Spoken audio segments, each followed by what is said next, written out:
I would not give up on ICP as of right now because, quite frankly, I think that's a very bad idea for me, at least if I did that. Nothing I say is financial advice. However, ICP hypothetically go into the price of $500 during this born. That's still my price target. So again, I just think it's kind of a bad idea if I did give up on ICP, because if ICP were to go to the price of $500, to the point that, some people may think it's kind of insane, but here's the thing. $500 is now currently around an 80x from here. That is how much ICP has had of a pullback in terms of price.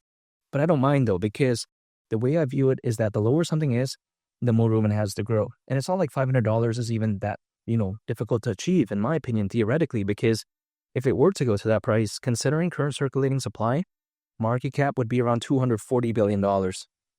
That's very amazing.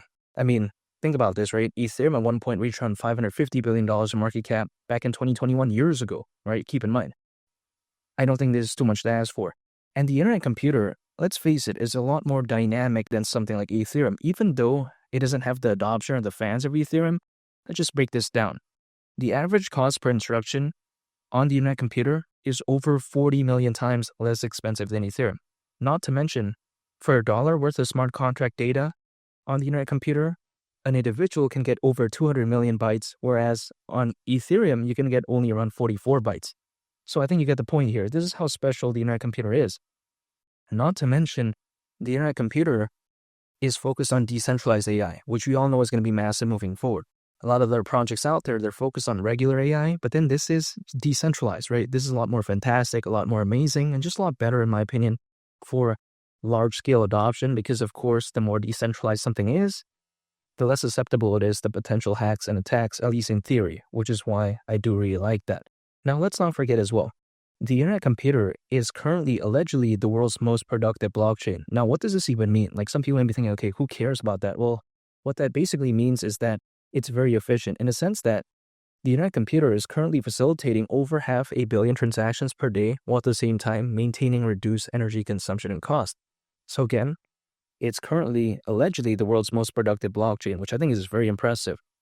Not to mention, the internet computer has very amazing reliability, right? The network is not like something that keeps going down or something like that. That's not the case. And you got to think about as well how the internet computer can allegedly connect Web 2 and Web 3 without oracles, which is a total game changer, because usually some projects out there, they rely on these oracles, which are basically data feeds that brings data from off the chain, aka off-chain data, and brings that data over into the blockchain.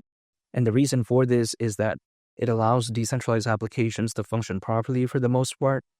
And again, there's projects out there that rely on this, but again, the fact that the internet computer can theoretically bypass that whole process, because again, it can connect Web 2 and Web 3 without any oracles, that's how total of a game changer the internet computer is. Now, keep in mind, the internet computer is attempting to decentralize the internet through thousands of computers from all around the world. So again, grand vision, amazing statistics, amazing fundamentals. It's a no-brainer for me. And we do know that usually altcoins, as a worst case scenario, they typically peak around 18 months after a Bitcoin halving event. The last Bitcoin halving event happened in April of last year. So 18 months from then is actually around October this year, give or take. Based off history, at least, this could very well be a timeline. The reason why I say give or take is because things could always happen earlier or later, whatever the case may be. I'm more so paying attention to near the end of 2025 because I think it'd be a very special year for ICP, at least this time around. I think it's so amazing. And again, $500 wouldn't surprise me whatsoever during this born, especially that we have over 600 million crypto owners according to Crypto.com research. I highly doubt that this born is going to be bad. And that's why I believe in ICP. I'm not going to give up on it because, quite frankly, I think if I were to do that, it would be a bad idea for me. I made it this far. I'm going to push on through. And make sure to subscribe if you gain value from this video. Greatly appreciate it. It's only the captain, and I'll catch y'all on the next one. Peace. Bye.